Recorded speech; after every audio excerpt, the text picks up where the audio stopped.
por la atención que nos puedan prestar. Por otro lado, yo quiero decir lo siguiente con relación al tema de la iniciativa de Dominicana Limpia. De Dominicana Limpia. Miren, las personas somos racionales. Las personas hacemos lo que nos conviene. Y las personas hacemos lo que nos conviene. Siempre haremos lo que nos conviene porque nuestro cerebro siempre procura una eficiencia energética. Si nosotros tenemos un paso a desnivel a 50 metros y tenemos que cruzar una calle que tiene 3 metros, nuestro cerebro nos va a decir en primera instancia que crucemos por la calle y no por el paso a desnivel. Así que funciona. Obviamente, cuando nosotros hacemos el cálculo... Es instintivo. Claro, no cuando es nosotros racional. hacemos el cálculo racional, se nos presentan varias opciones. Una puede ser que miremos a ambos lados y si no viene ningún vehículo o no hay ningún riesgo, en vez de caminar 50 metros para cruzar el paso a desnivel o el puente peatonal, entonces cruzamos la línea recta y nos ahorramos energía porque nuestro cerebro no quiere gastar. Nuestro cerebro quiere eficiencia. Si hay una norma que nos indica a nosotros, que ya la sabemos, que si cruzamos por ahí, tenemos que pagar más que lo que nos va a costar los 50 metros que pudiéramos caminar, entonces nuestro cerebro nos dice, camina los 50 metros. Por eso yo admiro y respeto tanto los principios del conductismo para que la gente se mueva en la sociedad. La norma desincentiva el instinto. Cuando la sanción por una infracción es mayor que lo que nos vamos a ganar, nosotros actuamos correctamente como quiere la sociedad que impulsó la norma. Cuando la gente se va a robar un semáforo en rojo, hace un cálculo de factibilidad económica. Y la gente dice, ¿qué me gano si me robo el semáforo? Y si calcula que el robo de los 15, 10, 20 segundos es mayor que la sanción, se roba el semáforo. Si calcula que la sanción va a ser mayor que el beneficio de robarse el semáforo, no lo hace. De modo que un conductor que aquí se roba el semáforo, posiblemente en Puerto Rico, en Miami o en Nueva York, no se lo robe. El mismo conductor, la misma conductora. Así que funciona nuestro cerebro. De modo que nosotros tenemos que promover la fortaleza de la norma y de la sanción a la infracción para desincentivar sus violaciones. Siempre y cuando los incentivos sean mayores que las infracciones, nosotros vamos a comportarnos de manera corrupta, porque robarse un semáforo es un acto de corrupción. Cuando nosotros le aplicamos este principio a la iniciativa Dominicana Limpia, vamos a tener que llegar a la conclusión de que cuando las personas recogían chatarra, o recogen porque ahora se hace en menor medida, pero se sigue haciendo chatarra metálica, era porque la gente recibía una altísima compensación por la chatarra metálica. Se llegaron a robar los rieles de patrimonios nacionales, como por ejemplo los rieles del ferrocarril de Montecristi, para venderlo, los rieles de aquí de San Cristóbal, que son patrimonio cultural de la humanidad, porque estaban en los ingenios. Se llevaron a robar la verja del Parque Iberoamericano, se llevaron a robar los tensores del Puente Duarte. Todos se robaban las alcantarillas de las cosas. ¿Por qué? Porque el incentivo por la chatarra metálica era altísimo. Y por eso la gente no recolectaba chatarra, se robaba bienes públicos, el cobre de los alambres, de las telefónicas, se lo robaba a la gente para venderlo como chatarra. Se robaban todo. Bajó esos incentivos bajaron por un paquete de normativa y la gente decidió no seguir robándose la chatarra metálica o muchísimos bienes metálicos para convertirlos en chatarra. Se llegó al punto de desorden tal, de desfachatez, que los chinos paraban un barco ahí, en el puerto de Santo Domingo, en la avenida del puerto. Y ahí iba la gente a llevar todo lo que se robaba a principios de los años 2000. Y eso la gente lo veía como normal. Incluso el gobierno lo aceptaba. Y eso fue de alguna manera desincentivado por una restricción de la norma. ¿Qué va a pasar con el tema del reciclaje? El reciclaje es un nivel, es una composición de beneficio racional y de conciencia, porque cuando una práctica es desincentivada por la norma, se va convirtiendo en cultura no hacerla. Y llega a un punto en que usted dice, aunque nadie me esté viendo, yo no me robo el semáforo. Porque ya esa práctica de respetar el espacio del otro se convierte en disciplina y luego se convierte en cultura. José, pero lo primero es desincentivar la mala práctica con la sanción. Así es. José, tú tienes tanta razón en lo que está aplicando. Yo fui a un taller de 2 semanas a la Universidad de Mayagüez.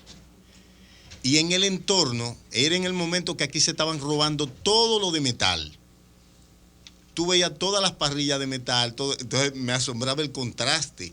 Es decir, cómo la gente se comporta. Primero, los muchachos, todavía en los carros Mustang, un jovencito, tú lo ves cruzar una calle estrecha, generalmente aquí la gente corre, y yo voy con esa experiencia. Pero no, ellos se detienen para permitirle a la gente que cruce. Claro. Y también los metales, es decir, estaban todos ahí. Yo decía, bueno, pero el metal está en China caro igual para si se envía de aquí, de Puerto Rico, como si se envía de ¿por qué allá no lo envían? Porque allá hay normas que desincentivan a hacer las cosas mal hechas. En ese aspecto, porque en otro aspecto, los puertorriqueños tienen una conducta cuestionable que nosotros no la tenemos. Por ejemplo, cuando tú te pones a ver la lista de Spotify, tú te vas a dar cuenta que el tipo de canciones, si se le puede llamar así, del género trap, la mayoría son puertorriqueños. Y el Estado puertorriqueño no desincentiva ese tipo de conducta, al contrario, lo estimula. ¿Y de qué habla el trap?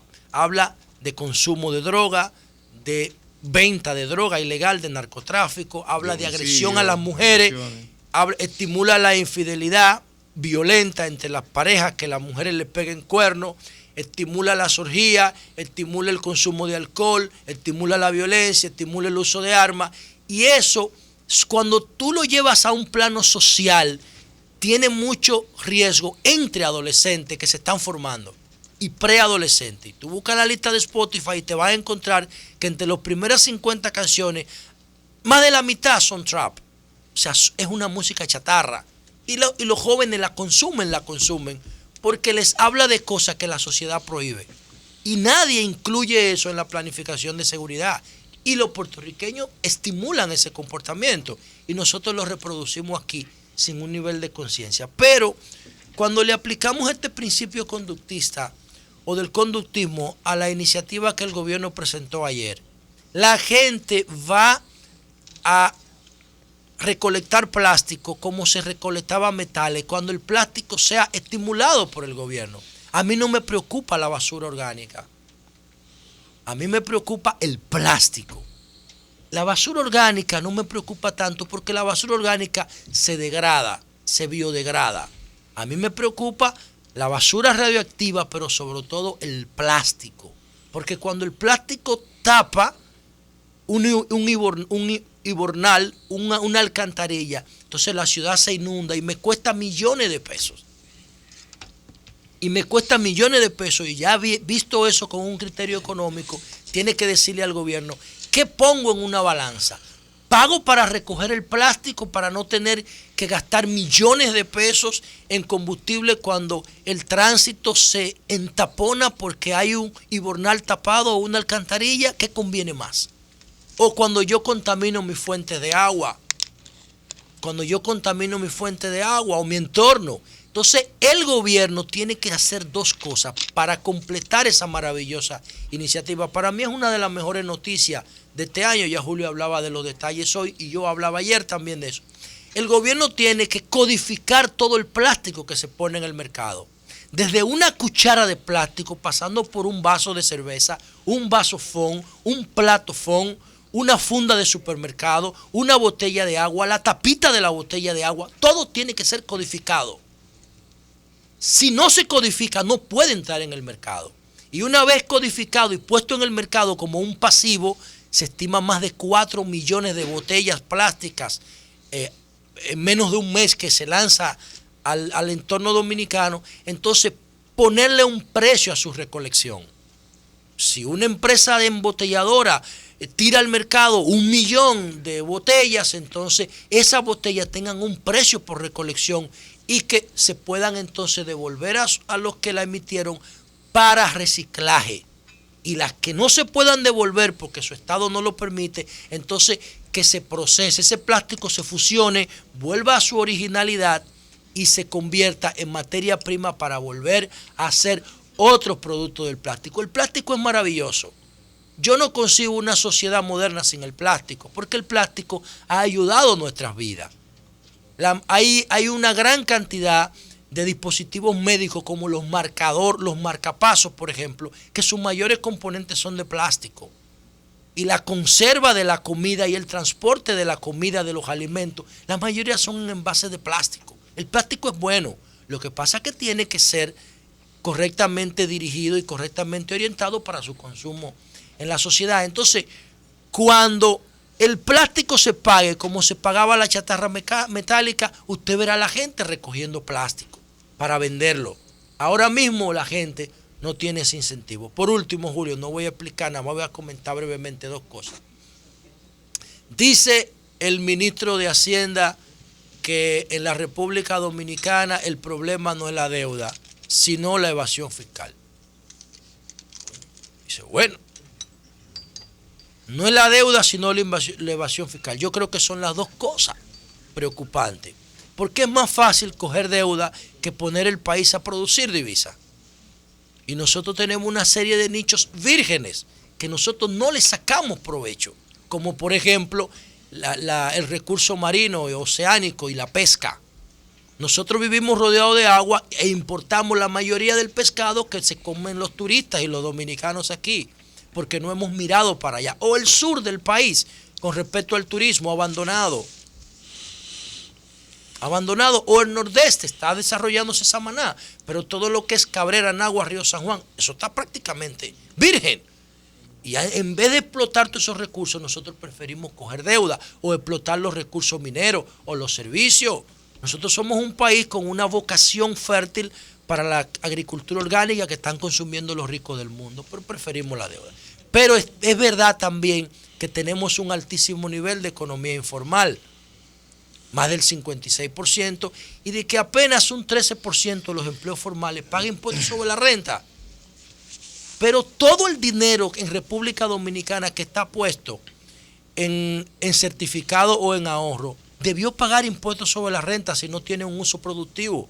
¿Qué significa? Que por cada $1.000.000, el dueño de ese dinero debió pagar 290,000, que es el impuesto sobre la renta, un 29%. Entonces, es una verdad compartida. La deuda es preocupante, pero la evasión también. Ahora, en términos reales, eso no es evasión fiscal. Eso es corrupción. Y los evasores ya no le quieren decir corrupción. Ahora se han inventado una vaina que se llama delación fiscal. Un concepto más light para definir corrupción, robo. Entonces ahí el gobierno tiene una oportunidad para perseguir la otra corrupción, la corrupción privada, porque la evasión fiscal en su mayor parte es corrupción privada, que es lo que yo le vengo diciendo al presidente permanentemente. No tengo el tiempo para abordar lo que dijo el gobernador del Banco Central con las criptomonedas. Mañana, porque te le entró al Bitcoin, pero te déjalo para mañana. ¡Cambio fuera!